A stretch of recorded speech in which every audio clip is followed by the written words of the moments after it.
This just in, breaking news, the cutest creature I've ever seen, Jeff the land shark, is being portrayed as evil incarnate by everyone on the internet. Back to you, Diana. Thanks, Diana. Oh yeah, so today we are sculpting our own Jeff the land shark because honestly, he's just a little guy. There's nothing I can do about it, so let's just get into it, and the first thing we're gonna do is make an armature. I like to double up my wire just to make it a bit stronger, and while I shape the metal bones of this sculpture, I'm gonna have to ask you guys to fill me in on all the lore, because the last time I watched a superhero movie was when The Dark Knight came out. I was 8. So one might surmise that I'm missing a bit of information on this community. I know Thanos, and that's about it. But back to the craft, right now our goal is to just bulk him out and turn him from a skeleton to a short, chunky, puppy-looking thing. And maybe it's just because I've never sculpted a creature that is as short and stout as this little guy, but I actually had to scale him down several times. His arms were too long, his legs were too long, his body was too long. The length to chunk ratio was just thoroughly amiss, so I did end up adjusting his figure quite a lot.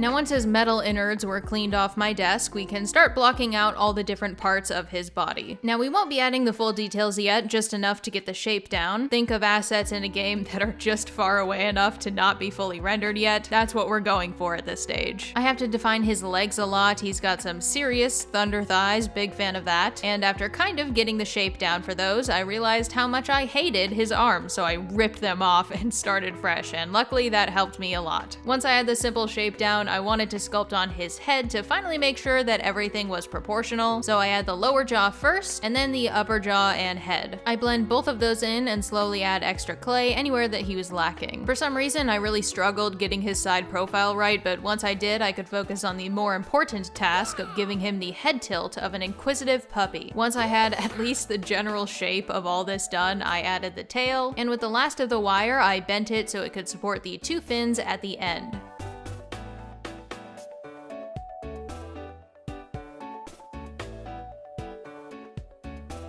Now with all this work done, it's time to give him a rub down with some acetone. I get this question a lot why I use acetone instead of isopropyl alcohol sometimes, and really it's just because the acetone melts a good layer off the top of the clay, so I can just brush him over and a lot of my mistakes are gone. But with that done, for this next part, I'll be using some colored clay. Now for everything else, we'll be painting on his colors, but for the inside of his mouth, I'll be using some colored clay because once I put his teeth in, it's over. There's no way I'm getting in there with a paintbrush. So I mix up 2 pinks, 1 darker and 1 lighter, and I cut up a bunch of tiny triangles to put in the oven. While those soon-to-be teeth are baking, I cover the entire inside of his mouth with that dark wine color.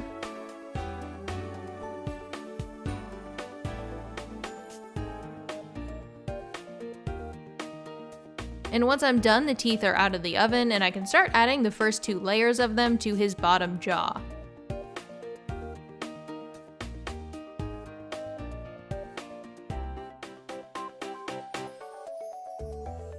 Once those first 2 rows are in, I grab that lighter pink, shape and place his tongue, and then finish up the rest of his teeth.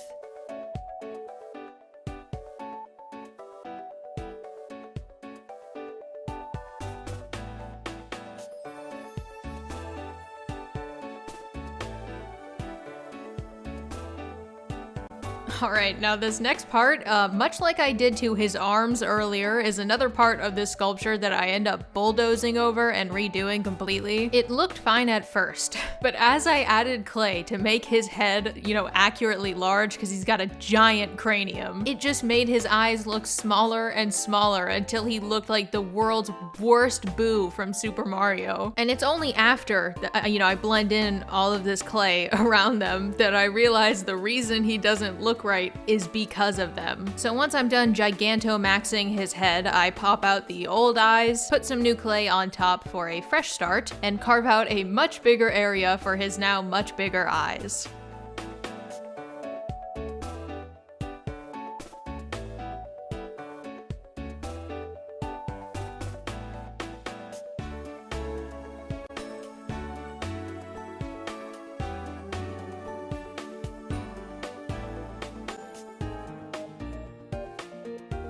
Now once those are in, here's a little size comparison. These new eyes are easily 50% bigger. They definitely fit his face a lot better, so now I can get to work on making them look more natural by blending in clay around them. And once his face actually somewhat looks like Jeff, it only took me 5.5 minutes, nice, I can start adding smaller details so he stops looking like a prototype. First up are his fishy but not so fishy feet. I push in some pre-baked toenails to each foot, and then add noodles of clay around them to blend them into the rest of his body.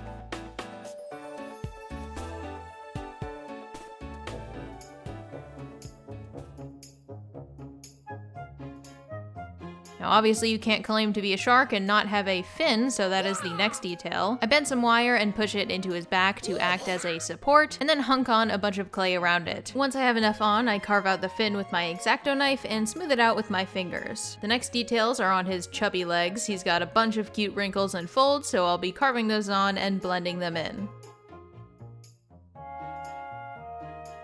And finally, I add these little cones. Any ichthyologists out there, please, dear God, comment what these are, because I have no clue. And then I take my time smoothing him out with some isopropyl alcohol this time, because I don't want to melt away all the finer details. And then I almost forgot to give him nostrils, so I quickly do that, and then chuck him into the oven, which, fun fact, is not the natural habitat of sharks, but he survives like a complete Chad, or I guess because he's a fish, like a complete shad.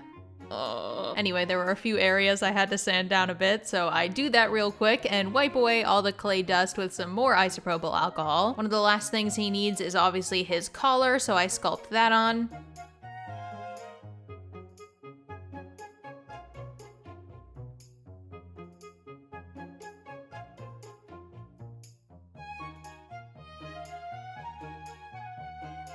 And before I bake him for a second time, I pre-baked this little name tag for him, so I just need to add the chip in the corner that his model has, and then attach that to the collar for the final bake before starting on the base. Now for his base, I saw no other option but a whirlpool. One might even say that his whirlpool move is the basis for everyone deeming him the paragon of evil, and it just so happened that I had this perfect 99-cent wooden round for it, so that's what I decided to go with. Now I've made a whirlpool base once before when I sculpted a Pokemon Fusion, but I wasn't very happy with how it turned out, so this is the redemption arc of my own anime. I decided to use colored clay. In the end, I did paint over it, so this won't be the final color, but it is prettier to look at compared to white clay. And all I'm doing is covering the entire base first in a flat layer of this blue clay, followed by a dizzying amount of clay noodles. Once I felt I had enough on, I started blending everything together, and I used a ball stylus to continue the direction of the whirlpool with more swirls towards the center.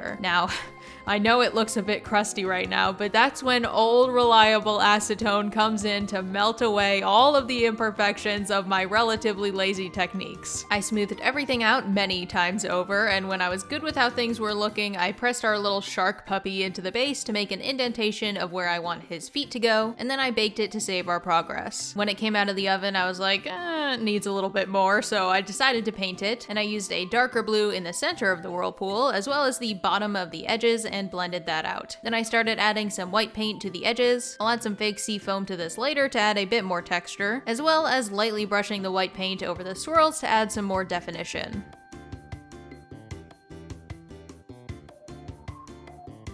For now, the majority of the base is done, and it's time to paint Shark Boy. No, not that one. So first up, we are going to give him a few coats of white.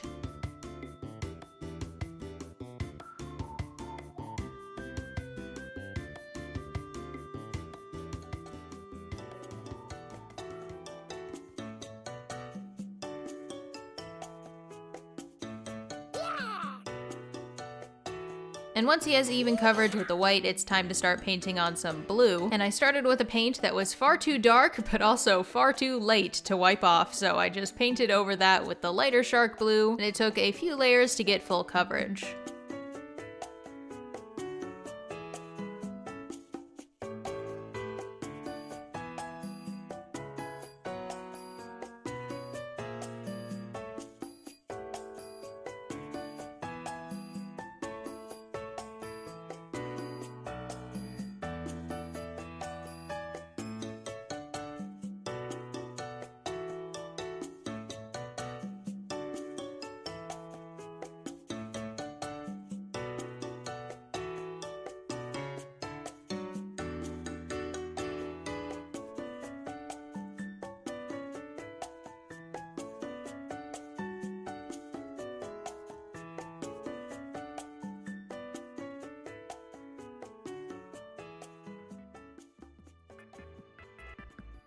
Now once the shark blue is nice and opaque, I use that darker blue to paint on the patterns on his back, neck, tail, and of course, the 2 beauty marks by his eyes. And I would not be surprised if the community hated him enough to call them beauty Carl marks.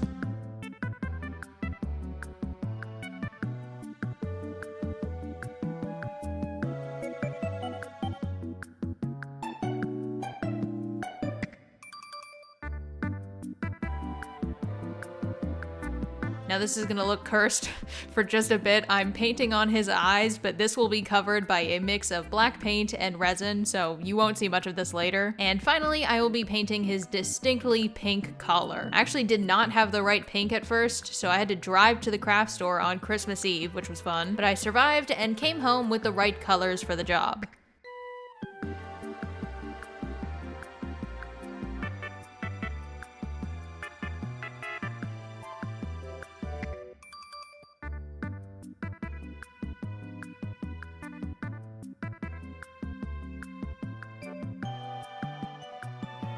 For the design of his collar, I used some sticker paper. I just painted on the colored parts and then stuck them on one by one. Then I painted the name tag and buckle on his collar gold. Then for his collar, obviously it should say Jeff, his name Jeff. And there was so much pressure to do it right the first time, I was so stoked and stressed at the same time. Just listen. Okay.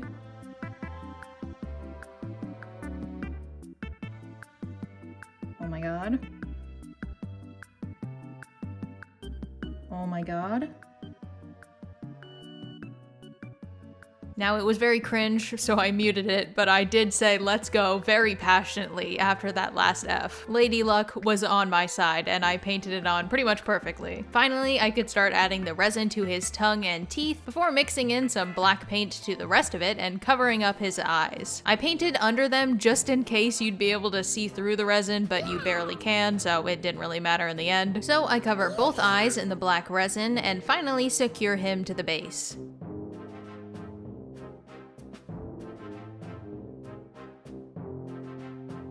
Now at first I glue him down to the base using some super glue, and then I add some more resin over top to both seal him on the base, make it extra sturdy, as well as giving it a glossy finish. Lastly, I put on some seafoam, and I think it's time for you to see the final shots. Okay, sorry, yeah, that was bad, okay. Yeah, bye.